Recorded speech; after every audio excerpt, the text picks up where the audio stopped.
Good evening, everyone.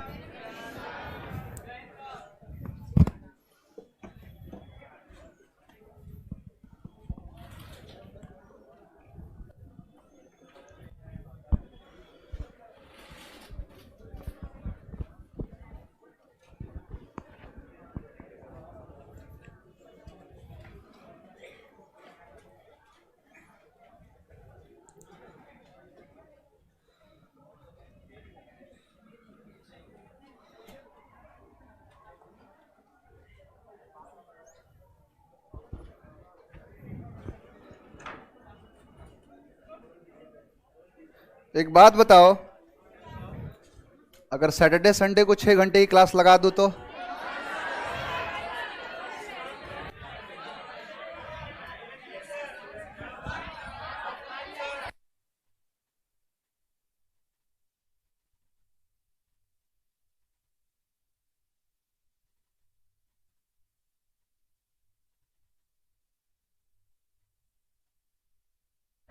चलिए, कितने लोग नहीं चाहते हैं कि ऐसा हो? नहीं चाहने वाले बताओ।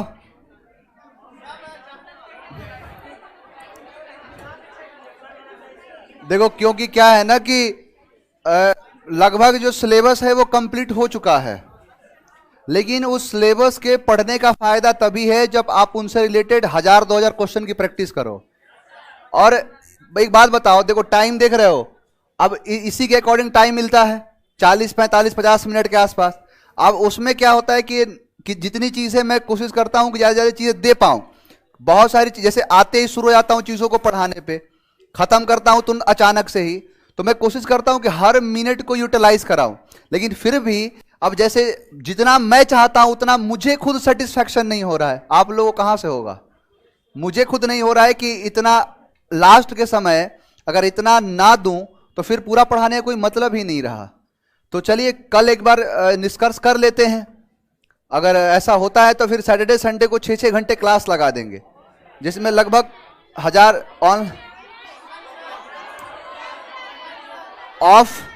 ऑफलाइन में कितने लोग हैं? ऑफलाइन लगा देंगे। ऑनलाइन तो तब होता है कि जब 12-14 घंटे की क्लास लेनी होती है। 6 घंटे तो चाप ही देंगे। अब उस दिन थोड़ा लेके कहा है 2-3 रखेंगे, और जो बोला ना कि सर बस करिए, अब उसी पर खत्म कर देंगे। चलो स्टार्ट करते हैं क्लास को। पहला वर्ड है between two stools. Between two stools का मतलब होता है दुविधा में, यानी अनसर्टेन, जो नॉट क्लियर हो, सर्टेनिटी ना हो किसी चीज के अंदर, उसे कहते हैं बिटवीन टू स्टूल। एक तरीके से ये कंफ्यूजन को दिखाता है। जैसे कोई कंफ्यूज है, परप्लेक्स है किसी भी चीज में, तो उसे ही कहते हैं बिटवीन टू स्टूल्स। मान के चलो किसी के घर गए, अब घर बैठे अकेले गए हो किसी के घर, अब वो व्यक्ति आया और सामने उसके चेयर है, आपके सामने 2 स्टूल रख दिया, एक स्टूल यहां पर, एक स्टूल यहां पर, व्यक्ति है एक। अब कंफ्यूज हो जाएगा कि ये अकेले आया हूं, 2 स्टूल क्यों दे रहा है? इसके लिए तो चेयर है ही, अपने लिए चेयर है, फिर भी 2 स्टूल दे रहा है। वही कहलाता है कि बिटवीन टू स्टूल का मतलब होता है दुविधा में। दुविधा का मतलब होता है कि जब आप 2 विधाओं में सोचने लगते हो कि इधर जाएं कि इधर जाएं, तो यही होता है 2 विधा, यानी 2 विधा को कहते हैं डायलीमा। एग्जैक्टली वर्ड होता है डायलीमा। तो बिटवीन टू स्टूल्स, अब ये आपके एग्जाम में किसी भी तरीके से पूछ देगा, लिख देगा डायलीमा, कंफ्यूजन, एट सी, यानी ये सारी चीजें क्या हो जाएंगी कि दुविधा के लिए, अनसर्टेन के लिए, जो क्लियर ना हो, वही कहलाता है between two stools. Next word है आपका turn a deaf year. Turn a deaf year का मतलब होता है अनसुना करना, यानी किसी भी चीज को अनसुना कर देना। मान के चलो कि 2-3 लोग हैं और 2-3 लोग बात कर रहे हैं आपस में। काम करते हैं, किसी दिन इसको पकड़ लेते हैं, पकड़ के चाप देते हैं। अब वहीं पर वो सुन रहा है, अचानक से ध्यान गया तो नहीं करता है जैसे कि सुना ही नहीं। जैसे ये एक तरीके से प्रिटेंड करना है, कि दिखावा करना कि मैंने कुछ सुना नहीं है, मैंने ये चीज सुना ही नहीं। अब वो दिखावा, सुन तो लिया है, सब कुछ सुन लिया है, लेकिन फिर भी दिखावा कर रहा है। जैसे देखो क्या हुआ था, एक बार एक व्यक्ति था, फरीद नाम था उसका। बाबर जब पहली बार आक्रमण किया, कब? 15 अप्रैल 16 अप्रैल 1526 को पहला आक्रमण। उसके बाद बैटल ऑफ पानीपत के बाद खानवा की लड़ाई लड़ी गई और खानवा के बाद चंदेरी की लड़ाई। कहते हैं कि चंदेरी की लड़ाई का दावत का आयोजन कराया गया था और वहीं पर सारे लोग दावत का मजा ले रहे थे। वहीं पर एक व्यक्ति था फरीद, वो भी उस दावत का मजा ले रहा था। सभी लोग कोई छुरी चम्मच कांटे से खाने लग रहे थे, वो तलवार से गोश्त पर मारता था और खाता था।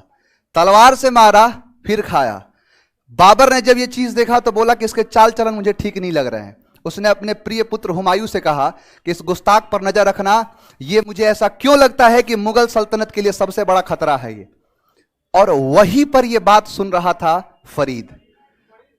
फरीद जो सुन रहा था ये बात को, अब उसने ऐसा दिखावा किया कि मैंने तो कुछ सुना ही नहीं। उसने इस तरीके से रिएक्ट किया कि मैंने कुछ सुना नहीं है। और उसने अपने दोस्त से कहा, वो समझ चुका था कि बाबर के नजर में मैं आ चुका हूं, इसके पहले ये मुझे मरवा दे तो मुझे छोड़ के चला जाना चाहिए। और वहीं से उसने क्या किया कि अपने दोस्तों से कहा कि हे मेरे दोस्त, मुझे अगर खुदा ने सही सलामत रखा तो मैं वापस से फिर आऊंगा और इन मुगलों को भारत से बाहर निकाल के मानूंगा। वही व्यक्ति आया बिहार, और बिहार के राजा हुआ करते थे बहार खान लोहानी। बहार खान रोहानी का अंगरक्षक बना और कहते हैं शिकार पर गए थे, अचानक से शेर हमला किया तो बीचों बीच फाड़ दिया शेर को, और वहीं से उसका नाम पड़ा शेर खान। शेर शाह सूरी, सूरी तो बाद में रखा उसने, नाम था शेर खान। अब यही जो चीज है कि आप देखो, जो बताया फरीद, उसका बचपन का नाम हुआ करता था। तो यहां पर जो बाबर और हुमायूं आपस में बातें कर रहे थे, यह बात सुन रहा था फरीद, लेकिन अपने कान को कैसे दिखाया, टर्न अ डेफ ईयर किया, जैसे कि उसने सुना ही नहीं। ध्यान से सुनना, मैंने कहा टर्न अ डेफ ईयर का मतलब होता है अनसुना कर देना। मैं यहां पर डेफ को काट दूं और इसकी जगह पर ब्लाइंड लिखूं, और ब्लाइंड ईयर नहीं आई होता है अनदेखा करना, यानी किसी चीज को ऐसे रिएक्ट करना कि जैसे मैंने देखा ही नहीं है। जैसे मूवी वगैरह में नहीं होता है कि कोई विलन है, किसी को मार रहा है, मार दिया, अब उसके पास गया, बोला कि बताओ तुमने क्या देखा, तो बोला मैंने तो कुछ देखा ही नहीं। तो वही है टर्न अ ब्लाइंड आई। दो इडियम आते हैं यहां से, यानी टर्न अ डेफ ईयर और टर्न अ ब्लाइंड आई, दोनों का मतलब पता चल गया। डेफ ईयर करेगा यानी कि सुना नहीं, जैसे शादी हो जाने के बाद पति को करना पड़ता है, नहीं होता है, तो वही है टर्न अ डेफ ईयर, अनसुना करना। पूरे दिन जब देखो सुबह उठो तो बोलना शुरू, शाम को सोने जब बोलना शुरू, तो इतना सुनेंगे तो एक तो ऐसे ही देख रहे हो कोरोना में बहुत सारी चीज हो, बहुत सारी बीमारियां पकड़ लेंगी। तो कहते हैं turn a deaf year is the best solution after marriage life, यानी किसी चीज को अनसुना करना सबसे बेस्ट सोल्यूशन होता है शादी के बाद। तो यही जोड़ देता है ये। तो टर्न अ डेफ ईयर का मतलब क्या हो जाएगा, अनसुना करना। टर्न अ ब्लाइंड आई, अनदेखा करना। नेक्स्ट देखो, nuts and bolts. Nuts and bolts का मतलब होता है अत्यधिक जो आवश्यक चीजें हैं, यानी very essential, part and parcel, वही है वेरी इसेंशियल, यानी जो बहुत ज्यादा इंपॉर्टेंट चीजें हैं। जैसे मान के चलो कोई चीज आप पढ़ रहे हो, आपको ऐसा फील हुआ कि ये जो सर्टेन पार्ट है इस पूरे के पूरे पैरामीटर में सबसे इंपॉर्टेंट है, वेरी इसेंशियल है, तो कह सकते हो कि this is the very nuts and bolts, it's all over the scenario of this particular topic. यानी कोई किसी चीज का सबसे इंपॉर्टेंट पार्ट है, वही है नट्स एंड बोल्ट्स। आप देखो नट बोल्ट समझते हो, ये किसी भी चीज का नट और बोल्ट सबसे इंपॉर्टेंट चीज माना जाता है। मान के चलो नट और बोल्ट खुल गया, सारी चीजें फैल जाएंगी, डिसमेंटल हो जाएगा, तो वही है नट्स एंड बोल्ट्स का मतलब क्या हो गया, अत्यधिक महत्वपूर्ण चीज, कोई महत्वपूर्ण पार्ट है वही कहलाता है। नेक्स्ट वर्ड है अपहिल टास्क। अपहिल टास्क का मतलब होता है बहुत कठिन कार्य, वेरी डिफिकल्ट टास्क, यानी किसी भी चीज में, जैसे UPSC is a uphill task, the preparation for UPSC exam is uphill task. एक क्या है, अपहिल टास्क है, इसका मतलब क्या है, बहुत ही कठिन कार्य है, बहुत ही डिफिकल्ट वर्क है, तो वही कहलाता है अपहिल टास्क। देखो अप का मतलब होता है ऊपर, हिल का मतलब होता है पहाड़ी। अब मान के चलो किसी को दे दिया, देखो इमेज से याद कर लो, अगर बोला जाए कि इस पत्थर को इस पहाड़ी के सबसे ऊपर लेके जाओ, नॉर्मल सी बात है, आसान कार्य है, बहुत ही कठिन कार्य है, वेरी डिफिकल्ट वर्क को कहा जाता है अपहिल टास्क। नेक्स्ट वर्ड है आपका अ बोन ऑफ पिक, झगड़े का कारण, cause of quarrel, Apple of Discord, यानी हाँ बिल्कुल, तो यहां पर अ बोन ऑफ पिक का मतलब होता है कॉज ऑफ क्वेरल, झगड़े का जड़। जैसे देखो मैंने कहा बोन मतलब हड्डी, पिक का मतलब होता है चुनना। यानी जैसे घर में 3-4 कुत्ते हो, अब उनके पास हड्डी का टुकड़ा लेके गए और वो फेंक दिया उनके आगे और कहा कि जो जिसको पसंद आए, जो जिसको लगे कि नहीं ये बढ़िया, अपने में चुन लो। पिक का मतलब क्या है? चुनना, उठाना। बोन का मतलब हड्डी। अब जो तुम्हें पसंद आए, जो तुम्हें अच्छा लगे उसको चुन लो। ऐसा करने पर बताओ शांति व्यवस्था बनेगी? यही बन जाएगा झगड़े का कारण, यानी cause of quarrel. Cause of quarrel का मतलब होता है झगड़े का कारण। नेक्स्ट वर्ड है सोवंस्तीत। सोवंस्तीत का मतलब होता है डराना, थ्रेटन करना, बली करना, ब्रोबिट करना, धमकाना, इंटीमिडेट कर देना, वही कहलाता है सोवंस्तीत। जैसे नहीं होता है कोई गुस्से में आ जाए तो देख लो, नहीं दिखाता है दांत, यही क्या है? सोवंस्तीत, यानी अपने दांत दिखाना। दांत दिखाने का मतलब है डराना। अब कहीं ना कहीं देख रहे हो ना, अब तीत से नहीं होगा, कई चीज दिखाने से नहीं। अब ऑप्शन देगा एग्जाम में तो बोल देगा कि गो टू अ डेंटिस्ट, यानी कि जो दांत के स्पेशलिस्ट होते हैं उनके पास जाना, दांत का इलाज कराना, डॉक्टर ने कहा दांत दिखाओ। अब ये सब होगा? कभी नहीं। डराने के टर्म में यूज होता है सोवंस्तीत। नेक्स्ट वर्ड है to turn one's coat. Turn one's coat का मतलब होता है दल बदल लेना। यानी जैसे नहीं होता है कि बहुत से लोग एक पार्टी को छोड़कर दूसरे पार्टी में चले जाते हैं। अभी तो वो गुजरात में जहां पर कुछ लोग जीते, अब वो भी चले गए दूसरे पार्टी में। इसी को कहते हैं, जैसे टू टर्न वंस कोट, एक शब्द और बनता है इससे, ट्रनकोट कहा जाता है, दल बदलू। यानी जो अपने दल को बदल के दूसरे में चला जाए, ट्रनकोट कहा जाता है। तो वही है कि टू टर्न वंस कोट, अपने कोट बदलने का मतलब क्या है? दल बदल लेना। मान के चलो कि जैसे कोई व्यक्ति, अब इन्हीं को ले लो, अब हाँ, अब एक पार्टी में तो रहना है ही नहीं, तो अब जैसे मान के चलो कांग्रेस में गए तो कांग्रेस का कोट पहनेंगे। कांग्रेस को छोड़ के चले गए बीजेपी में तो बीजेपी का कोट पहनेंगे। बीजेपी को छोड़ के चले गए आम आदमी पार्टी में तो मफलर बांधेंगे। तो ये कहीं ना कहीं क्या दिखा रहा है कि अपने कोट बदलने का मतलब ये है कि कोट कैसा? अपने दल को दिखा रहा है। यानी दल को दिखाने का मतलब क्या होता है? टू टर्न वंस कोट, अपने कोट बदलना, यानी अपना दल बदलना। नेक्स्ट वर्ड है आपका काउच पोटैटो। आया था ना ये? काउच पोटैटो का मतलब होता है बहुत ज्यादा टीवी देखने वाला, या फिर बहुत ज्यादा लेजी, बहुत ज्यादा लेजी पर्सन है, उसी को कहते हैं काउच पोटैटो। अब देखो, काउच का मतलब होता है सोफा, पोटैटो का मतलब आलू। अब आलू के बहुत सारे प्रोडक्ट्स बनते हैं, खास करके जब से देखो आलू जब से आया हमारे देश में, कौन लेके आया था? पुर्तगालियों ने शुरू किया। उसके पहले आलू कहां था? आलू का प्रचलन तब से इतना बढ़ा कि बहुत सारे प्रोडक्ट्स आते हैं जो आलू के बने होते हैं, पोटैटोस के बने होते हैं, चिप्स वगैरह। तो देखते होंगे कि बहुत से लोग जब टीवी वगैरह देखते हैं तो चिप्स खाते रहते हैं, मतलब चिप्स ही खाते रहते हैं। तो वही है, एक मेरा छोटा भाई है, वो जब भी टीवी देखेगा, जब भी पढ़ाई करेगा, चिप्स का पैकेट उसके साथ रहता है। तो ये क्या दिखा है? लेजी। तो वही से है कि अगर जो चिप्स खाएगा, दिन भर काउच पे बैठा रहेगा, लेजी होना लाजमी है कि लेजी होगा ही होगा। अब यहीं से क्या है? काउच पोटैटो के दो मीनिंग, एक बहुत ज्यादा टीवी देखने वाला, एक बहुत ज्यादा लेजी पर्सन। तो काउच पोटैटो का मतलब यही होता है। नेक्स्ट वर्ड है on the tips of the टंग, या फिर आप नॉर्मली सुनते होगे टिप ऑफ द टंग करना। टिप ऑफ द टंग का मतलब होता है किसी चीज को कंठस्थ याद कर लेना। कंठस्थ याद करने का मतलब यह है कि अगर पूछूं, बताओ ए फॉर, बी फॉर और सी फॉर, अब इसको याद कराने की जरूरत है। इसको कहते हैं on the tip of the टंग, यानी कि जैसे बोला, आपके जो टंग है, टंग के सबसे टिप पर है कि जैसे बोला आंसर दे दिया।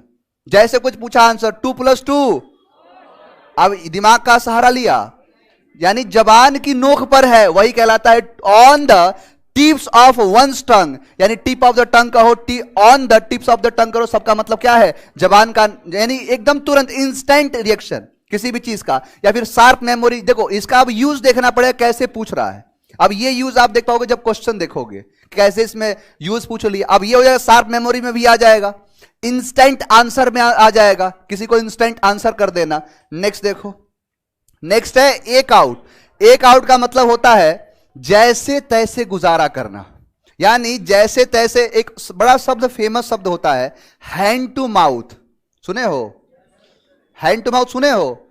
बहुत फेमस शब्द है ये। बहुत जगह यूज किया जाता है। देखो, हैंड टू माउथ का मतलब होता है कि सुबह अपने हाथों से जितना कमाया शाम को उतना खा गया, यानी जितना कमाया उतना खाया, और यही होता है हैंड टू माउथ कहा जाता है। बिहार के ग्रोथ में या फिर बिहार के बारे में जब चर्चा की जाती है तो ऐसे शब्दों का इस्तेमाल करा जाता है कि बिहार के लोग ऐसे हैं, बहुत सारे ऐसे लोग हैं जो हैंड टू माउथ वाली जिंदगी जीते हैं। यानी हैंड टू माउथ का मतलब यह है कि अगर आज कमा के लाए तो आज खाना मिलेगा, नहीं कमा के लाए तो खाना नहीं मिलेगा। यानी आज अपने हाथों से कमाए तो खाना मिला, उसे हैंड टू माउथ कहते हैं। और उसी में है एक आउट, यानी एक आउट का मतलब होता है जैसे तैसे गुजारा करना। इक्का समझते हो, इसे कहते हैं। जैसे अब अलग तांगा जो होता है उसको इक्का भी कहा जाता है। तो यहां पर यह दिखाता है कि जैसे क्या होता है ना कि नहीं सुने हो इक्का? कितने लोग नहीं सुने? हाथ उठाओ तो लोग सुने ही नहीं हो। तुम लोग पाकिस्तान जाओ। अरे इक्का कहते हैं इसे इक्का। एक बार क्या हुआ कि मैं गया था, गांव पे गया था, तो मेरा बड़ा मन था कि थोड़ा सा इक्का उक्का मतलब घूमा जाए। बचपन में घूमे थे तो मैंने एक दोस्त था मेरा, मैंने बोला बताओ यहां किसी का इक्का चलता है क्या? इक्का का मतलब होता है पावर भी, किसी का पावर चलना। तो बोल रहा है कि फलाने का इक्का चलता है। मैं बोला अरे वो इक्का नहीं, ये इक्के की बात कर रहा हूं।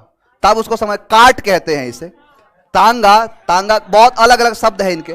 तो इसी से याद कर लो, एक आउट का मतलब होता है जैसे अब पहले के लोग क्या करते थे, पहले यही गुजारा था, यही साधन हुआ करता था।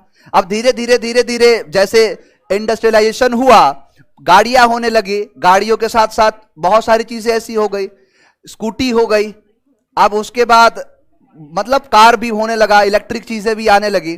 तो अब देखो एक तरीके से इन लोगों का जीना बड़ा मुश्किल हो गया है। अब ये लोग बाहर लेके जाते, कोई बैठेगा? सब लोग फास्ट एंड फ्यूरियस वाला बन चुके हैं। क्लास अगर 4 बजे से है तो घर से 4 बजने में 2 मिनट कम रहेगा तब निकलेगा। अब उसमें बाहर कोई ऐसे बोले लेके चलता हूं, बोले तुम लेके जब तक जाओ तो क्लास ही खत्म हो जाए, क्या जाने का मतलब हुआ? तो यानी एक आउट का मतलब ऐसी स्थिति बन गई है कि इक्का चलाने वालों लोगों का क्या हो रहा है, जैसे तैसे गुजारा हो रहा है। यानी live with so much difficulty, बहुत सारी प्रॉब्लम के साथ जीना, बहुत सारी डिफिकल्टी के साथ जीना एक आउट कहलाता है। क्लियर है? आ जाओ यहां देखो, बिटवीन टू स्टूल्स, दुविधा में, टर्न अ डेफ ईयर और turn a blind eye, nuts and bolts, uphill task, a bone of pick, sow one's teeth, to turn one's coat, couch potato, tips of the tongue, जबान की नोक पर। एक out, जैसे तैसे गुजारा करना। सारे शब्द याद हैं? एक भी शब्द बताओ जो ना समझ में आया हो।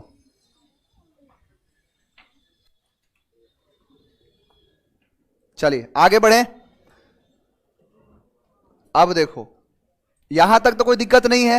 इडियम्स थोड़ा प्रैक्टिस कर लिया करो, क्योंकि प्रैक्टिस करोगे तभी थोड़ा समझ में आएगा।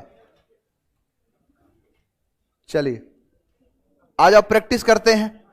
Select the most appropriate antonym पूछा है ऑफ द गिवन वर्ड, यानी दिए गए शब्दों में क्या चुनना है? विलोम शब्द। विलोम का मतलब होता है उल्टा, यानी जो देखो निम्न का मतलब, देखो एक चीज सिखाता हूं, निम्न का मतलब ही होता है नेम। निम्न दिख जाएगा ना, इसका मतलब होगा नाम। अगर इसमें लगा दूं सीनो, समान, लगा दिया एंटो, उल्टा नाम। आता है इसमें होमोनीम, होमो मतलब एक जैसा, एक जैसे शब्द। एनोनीम, गुमनाम, जिसका नाम नहीं पता हो। आप देखोगे कि जैसे टेलीग्राम वगैरह पे देखोगे कोई ऐसे कुछ आते हैं पीडीएफ वगैरह, चाहे कुछ भी, उस पर लिखा रहेगा एनोनिमस सेंडर, यानी गुमनाम है कोई। तो वही है निम्न का मतलब नाम। अब असिस्ट का मतलब यही तो गलती करते हो। पूछा है एंटोनिम सिनोनिम, कौन दे रहा है? दीवार में चुनवा दिए जाओगे। ये वाला आंसर तो कभी नहीं होगा। मैंने क्या बोला है? अलर्ट रहना। एंटोनिम में यही गलती करता है, पहले पर सिनोनिम्स लगाएगा, और यही चीज क्या कर देता है, पूरी तरीके से परेशान कर देगा। असिस्ट का मतलब होता है किसी का सपोर्ट करने वाला, और असिस्ट से ही बनता है असिस्टेंट, यानी जो सपोर्ट करने वाला हो। अब देखो डिक्लाइन, कंसील। अब देखो कंसील का मतलब क्या होता है? हाइड करना। कोई भी चीज, जैसे कंसीलर होता है, लड़कियां क्रीम लगाती हैं, कंसीलर क्रीम होता है कि जो दाग धब्बे हैं उनको छुपाने का काम करेगा, 2 किलोमीटर का मेकअप लग जाएगा, वही होता है कंसीलर। कंसीलर करता है, बहुत सारे नाम होते हैं, फाउंडेशन होता है, क्या क्या होता है? कंसीलर होता है, और क्या होता है? आई लाइनर होता है, और क्या होता है? तो यही सब इसी चीज को कहते हैं कंसील करना। यानी एक तरीके से कंसील, देखो गूगल पर लिखोगे कंसील ना, तो सबसे पहले ब्यूटी प्रोडक्ट्स दिखेगा, तो वही है कंसीलर। चलो ये तो नहीं होगा, छुपाने से नहीं है। अब देखो देखो डिक्लाइन का मतलब होता है मना कर देना, जैसे डिक्लाइन कर देना। अब देखो यहां पर है अबस्ट्रक्ट। अबस्ट्रक्ट का मतलब क्या होता है? क्या करना?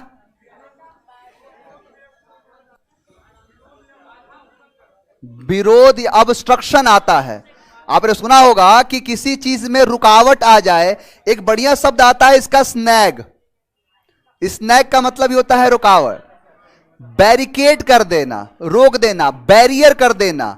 यानी यहां पर कह रहा है मदद करना किसी को, और ये क्या कह रहा है? बाधा डाल देना, रोक देना किसी चीज को। Obstruct.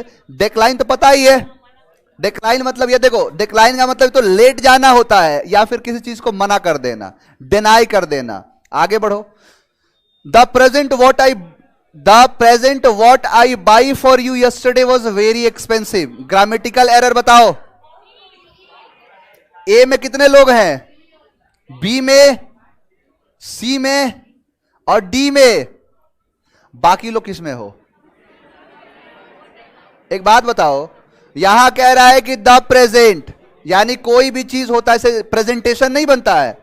The present what I, यानी जो चीज, जो दिखाने के लिए जो चीज, वॉट जो, आई बाई फॉर यू यस्टरडे, कल की बात कर रहा है ना। कल का मतलब पास्ट है, पास्ट का मतलब V2 है। अब V2 है तो बाई होगा, बॉट। यानी the present what I bought for you yesterday, जो मैं कल तुम्हारे लिए खरीदा था, यानी प्रेजेंट है ये। जो आज अगर होता कि जो खरीदा हूं, तो यहां पर बाई हो जाता, लेकिन क्या किया है? यस्टरडे। यहीं पर एक छोटा सा काम कर दे, टुडे कर दे। ऊपर से छोड़ो, ये तो छोड़ो, आगे देखो वॉज है, ये भी पास्ट है। तो तुम कहां से सी और ए और बी आंसर दे रहे थे? यानी यहां पर बाई नहीं होगा, बॉट होगा। तो बॉट का इस्तेमाल करेंगे। समझ में आया ये? आपको यही तो देखना है कि सेंटेंस पढ़ो कि जहां यस्टरडे लगा दिया, लास्ट डे लगा दिया, प्रीवियस डे लगा दिया, यानी कहीं कुछ ऐसे वर्ड दे देगा जो ये दिखाता हो कि पास्ट के लिए है, कुछ ऐसे शब्द देगा जो दिखाएगा प्रेजेंट के लिए। देखो तुम लोग एक चीज देखो, बचपन से पढ़ते आ रहे हैं, दिमाग में कीड़ा वही है कि चीजों को पढ़ना नहीं है, सिर्फ अपने मन से जो लग रहा है तुक्का लगाना है। आपको मैं बार बार बता रहा हूं कि V1 हो या V5 हो, ये हमेशा इस्तेमाल किया जाएगा प्रेजेंट के साथ। प्रेजेंट का मतलब यह है कि जो अभी की बात करे। अब एक बात बताओ कि प्रेजेंट का पता कैसे चलेगा? प्रेजेंट का मतलब है कि अभी जो चल रहा है, गोइंग ऑन है, यानी जो चीज है। अब जैसे लिखेगा, जैसे आज क्या है? प्रेजेंट है, आज प्रेजेंट है। मैं बोलूं कल, बीता हुआ कल पास्ट है, आने वाला कल फ्यूचर है, तो यही तो दिखाएगा। यानी पास्ट के बारे में कुछ शब्द के बारे में चर्चा होगा। अब ये V1 और V5 को प्रेजेंट कहते हैं, V2 को पास्ट कहते हैं। तो जहां भी आपको पास्ट दिख गया V2 लगाओ, क्योंकि V3 तो अकेले आएगा नहीं। V3 तब आएगा जब पास्ट भी हो, उसके साथ V3 आएगा, तो V3 भी तो पास्ट में ही आएगा। प्रेजेंट का होगा, प्रेजेंट दिखेगा, लेकिन प्रेजेंट के साथ कोई शब्द जरूर देगा। अब देखो, the present what I by, अब बाई नहीं होगा क्योंकि यस्टरडे है, बॉट कर दो, बस इतना से तो काम करना है। A place where plants are grown for sale, nursery. अब देखो, गार्डन का मतलब बगीचा, अवियरी का मतलब बर्ड्स को जहां रखा जाता है, बर्ड्स का पालन पोषण किया जाता है, अवियरी कहलाता है।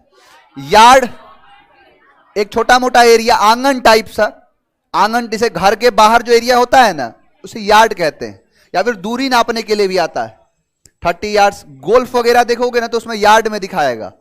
आगे देखो, give a piece of one's mind.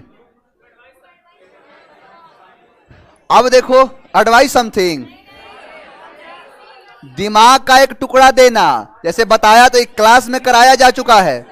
जैसे मान के चलो कोई गलती कर दिया, अब जैसे ये लगा रहा है कोई, अब लगाने में वही खराब कर दिया, अब देख के उसको डांटे जा रहे हो, इसको ऐसे करना चाहिए था, इसको ऐसे करते वैसे करते। अब ये दिमाग अपना दे रहा है लेकिन सामने वाले को डांट रहा है। तो वही कहते हैं give a piece of mind. Mind का एक टुकड़ा किसी को देने का मतलब क्या है?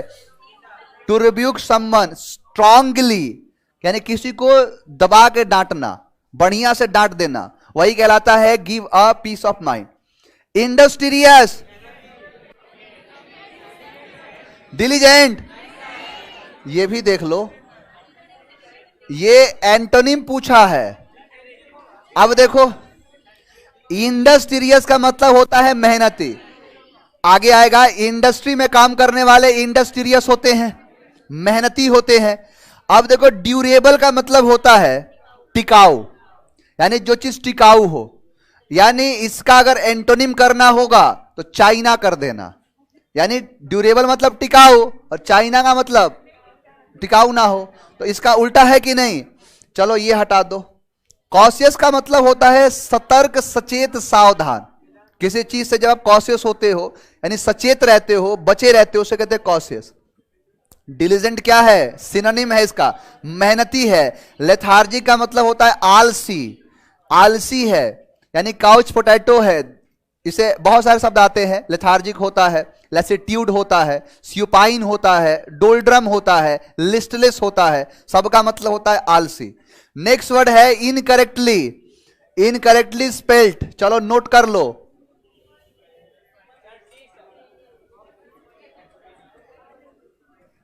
नोट कर लो इसे, ये क्वेश्चन पूछता है, एग्जाम का ही है। PER नहीं होता है, PUR। परसुएट का मतलब होता है गुजरना, किसी चीज से इसे बने रहना, चलना। परसुएड आपने सुना होगा, परसुएशन, परसुएड, परसुएट, बहुत सारे शब्द आते हैं।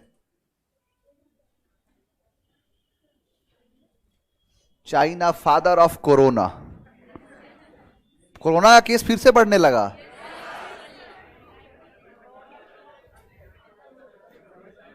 पूरा न्यूज बिगड़ चुका है पूरी तरीके से। नोट हो गया ना? तो इसका आंसर क्या हो जाएगा? देखो एक्चुअली सही है पैरेलल। देखो इसमें भी पूछता है, इसको भी नोट करो कॉपी में। पैरेलल में पूछता है, पैरेलल का मतलब होता है समांतर से, पैरेलल लाइन नहीं होता है, समांतर रेखा। ओपिनियन का मतलब होता है किसी का विचार। आगे बढ़े, नेक्स्ट देखो, he incurred heavy losses in business। बनाओ, क्या है? पैसिव वॉइस, जल्दी से बनाओ। सी होगा, सोच समझ के बनाओ, CGL का पूछा गया सवाल है।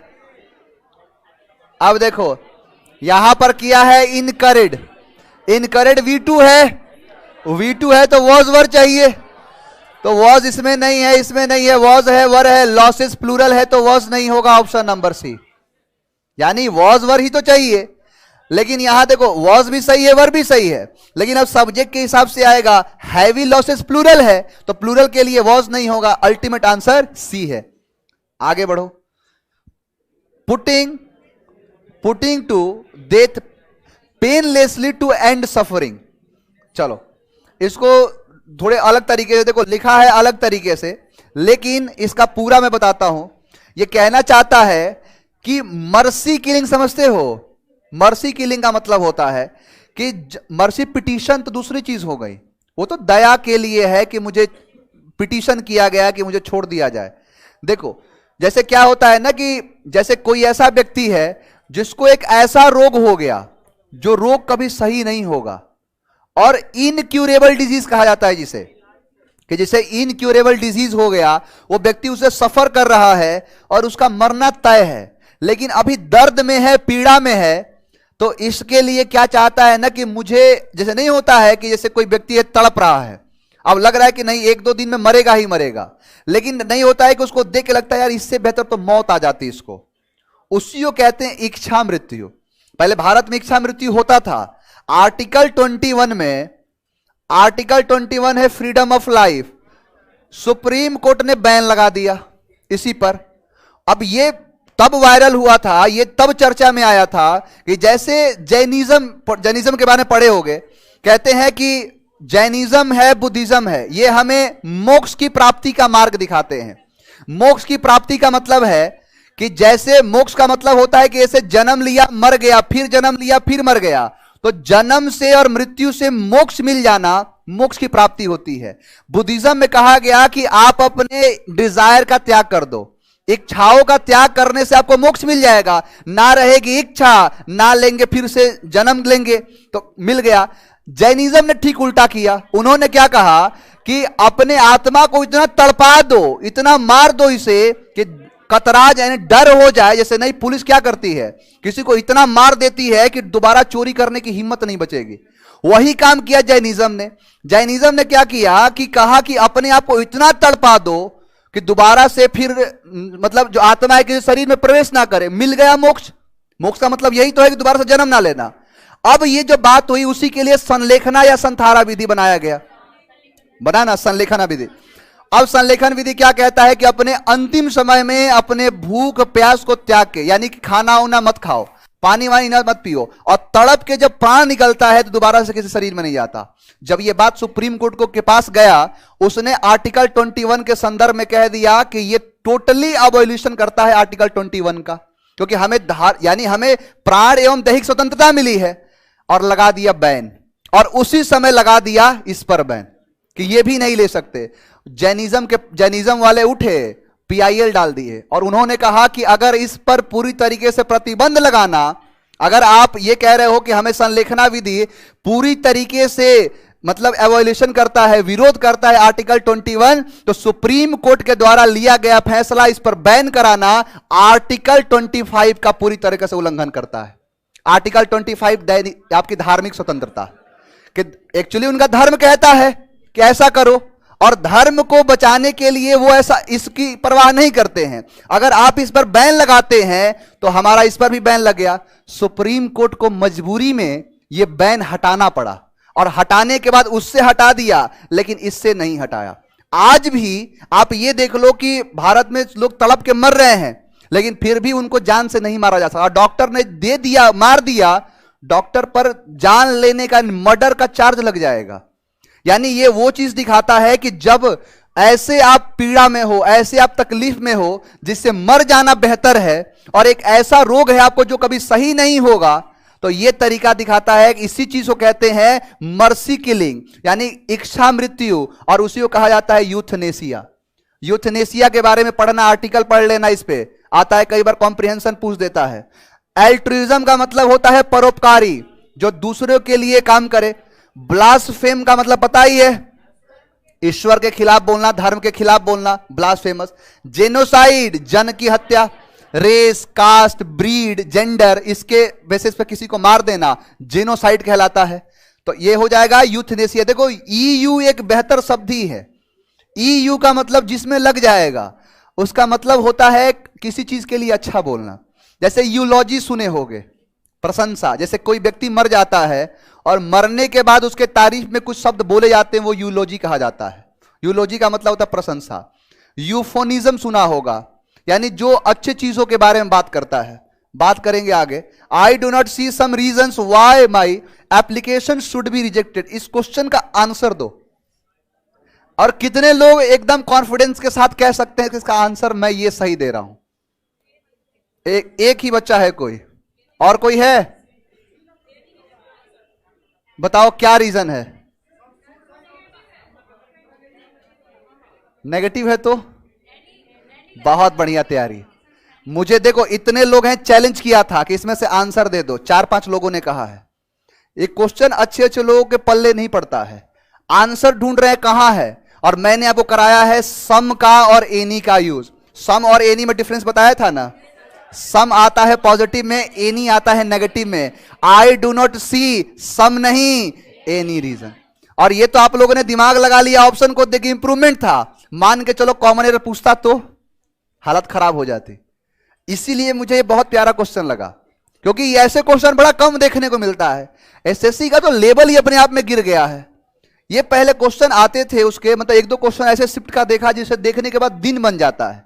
अब ऐसे क्वेश्चन पूछने लगा। अब ये क्वेश्चन है अच्छा, नहीं लगा अच्छा ये, अब ये क्वेश्चन अच्छे अच्छे लोगों को समझ में नहीं आएगा।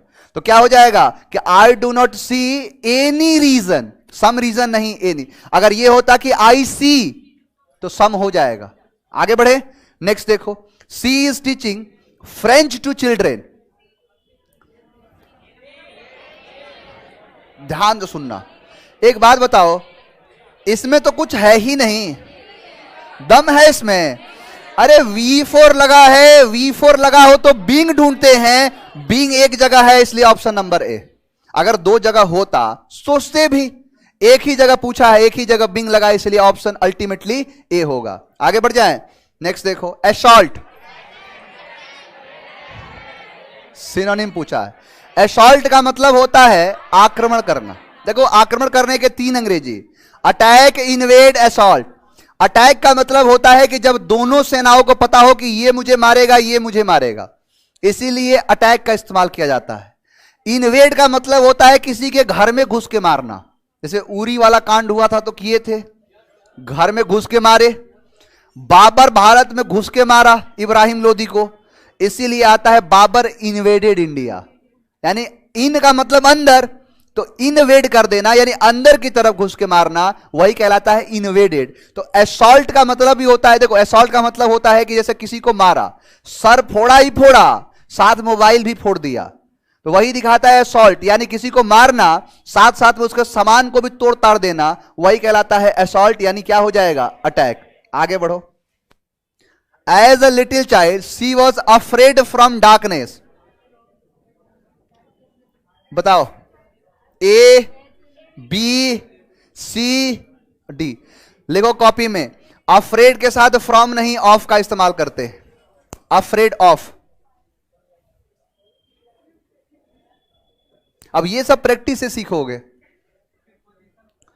प्रीपोजिशन कराऊंगा इसे तो लिखवा रहा हूं। अब ये छोटी छोटी चीजों को ध्यान देना है। अफ्रेड के साथ ऑफ का इस्तेमाल करते हैं, इसीलिए क्या हो जाएगा, फ्रॉम गलत है, अफ्रेड ऑफ। आगे बढ़े, नेक्स्ट देखो, kill two birds with one shot, एक तीर से दो निशाना। एक तीर से दो निशाने का मतलब क्या है। अब देखो एक बात बताओ, यहां पर किल के बारे में किया, यहां पर मर्डर कर दिया होगा, नहीं कर देना। अब देखो शूटर किया है, होगा, तो दो ऑप्शन तो कट गए, अब बच गया दो। यानी to try something impossible to achieve to result with a single effort, option number सी।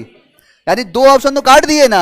यही आपको इसेंस मिलता है जब आप चीजों को पढ़ लेते हो बढ़िया से, और एक एक, अब जैसे कहीं ना कहीं आपको पता चल गया कि किल है तो किल नहीं होगा, यहां पर बर्ड्स है तो बर्ड्स नहीं होगा। कहीं ना कहीं दिखाता है कि एक साथ एक पत्थर लिया, दो दो चिड़िया को मार दिया, यानी एक तीर से दो निशाना। आगे बढ़ो, you will not learn cycle unless you do not try. Unless के साथ नो नॉट नेवर का इस्तेमाल नहीं होता है। Unless, until, hardly, scarcely, no sooner, ऐसे शब्द हैं जिनके साथ नो नॉट नेवर का इस्तेमाल नहीं, या फिर लिटिल और फ्यू भी था। अब ये सारे शब्दों एक बार लिख लो, तुम लोग सभी लिखो। नहीं, एक बार लिखवा दो, पूरा एक ही साथ लिखवा देता हूं, लिखो। नहीं नहीं, लिटिल वाला एक्चुअली क्या है, जो नो नॉट नेवर नहीं लगता है वो शब्द एक ही साथ लिख लो, दिमाग में छप जाएगा। लिखो until unless, until unless few little, until unless few little, until unless few little, hardly, scarcely, no sooner, hardly, scarcely, no sooner.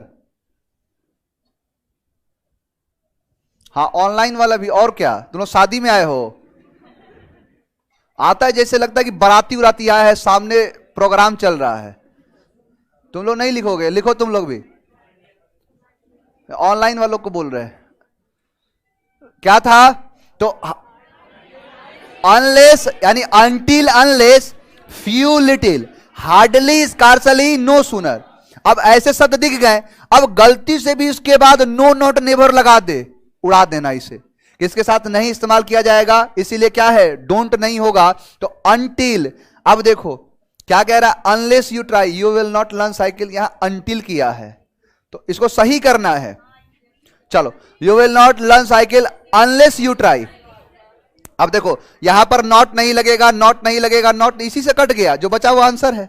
Until और अनलेस में फर्क पता है ना, अनलेस का मतलब होता है जब तक नहीं, और अनटिल का मतलब होता है जब तक नहीं।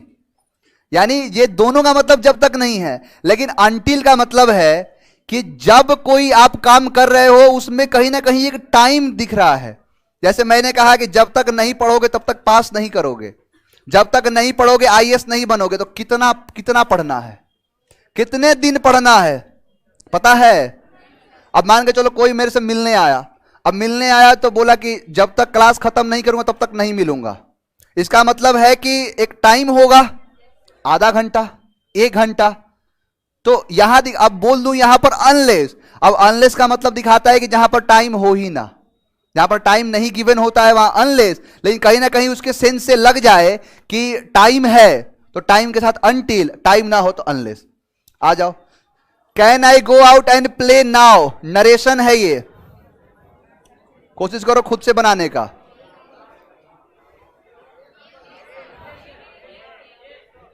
ए होगा। चलो देखो काटने का तरीका बताता हूं, नाव लगा तो नाव नहीं होगा, नाव नहीं हो।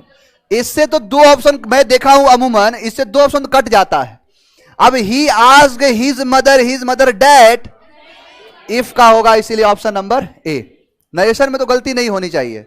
आगे बढ़ो। मोहित डिड नॉट वेंट,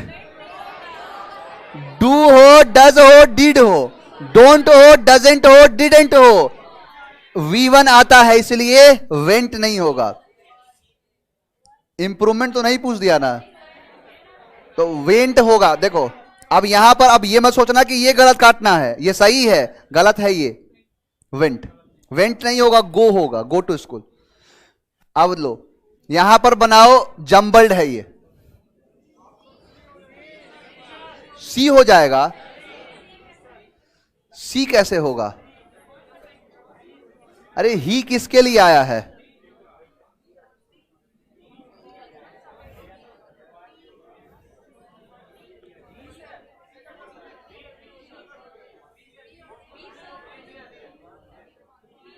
अब मैं नहीं जानता, जो बताओगे मैं आंसर कर दूंगा। चलो आ जाओ, एक बात बताओ, पहले कह रहा है कि these bets were temptations that people could not resist, ही किसके लिए आएगा। यानी ऑप्शन जो है बी कट गया, बी को काट दो। Here people lay bets for other, here people नहीं होना। ऑप्शन सी से शुरू होगा। आप देखो सी के बाद ए के, सी के बाद बी। अब once a peddler sat looking at his red taps, यहां पर है रेड टैप्स, इसका मतलब कि सी के बाद बी आएगा, ऑप्शन नंबर बी। क्लियर है। ऐसे ही थोड़ा सा प्रैक्टिस करो। वंस सी में है तो लास्ट में, वंस नहीं, वंस अपॉन ए टाइम की बात कर रहा है। वंस तो एक दिखा रहा है, देखो वंस तो एक बार के लिए आ रहा है, यहां पर है अ पेडलर, पेडलर की बात कर रहा है, ये है सेंटेंस का सब्जेक्ट। आगे बढ़ो। पर्सन और एनिमल लिविंग वन एनदर, एक दूसरे पर आश्रित रहने को पैरासाइट कहते हैं। प्यूपिल का मतलब क्या होता है, आप सब, यानी शिष्य, शिष्य को कहते हैं प्यूपिल। हियर का मतलब होता है उत्तराधिकारी, सक्सेसर का मतलब होता है वही जो उत्तराधिकारी के लिए है, तो इसीलिए ये भी नहीं, ये भी नहीं। क्लियर है। पैरासाइट होता है एक दूसरे पर आश्रित रहना, एक को मार कर दूसरा खा जाएगा। नेक्स्ट है एसिड टेस्ट, आया था ना कल ही, तो क्या आएगा। अब देखो बताया था ना कि आपको क्वेश्चन कैसे पूछेगा, थ्रोइंग एसिड। और देखो अब a critical situation, affect avert or situation that proves something an unpleasant or offensive taste किया है, होगा, तो इसीलिए क्या हो जाएगा, अ क्रिटिकल सिचुएशन और क्राइसिस, यानी एक बहुत ही खतरनाक कोई परिस्थिति हो गया, उसे ही कहते हैं। आगे बढ़ो। A building where grain is kept or stored, यानी एक ऐसी जगह जहां पर अनाज को रखा जाता है। ग्रीनरी, अब देखो ये लगा ग्रैंड स्टैंड, यहां है ग्रेट, ग्रेनरी। ग्रेनरी का मतलब होता है अन्नागार, इसीलिए ऑप्शन नंबर क्या है? डी। Option number D. कोई डाउट है किसी को? चलिए आज के लिए इतना ही, थैंक यू वेरी मच, कल मिलते हैं।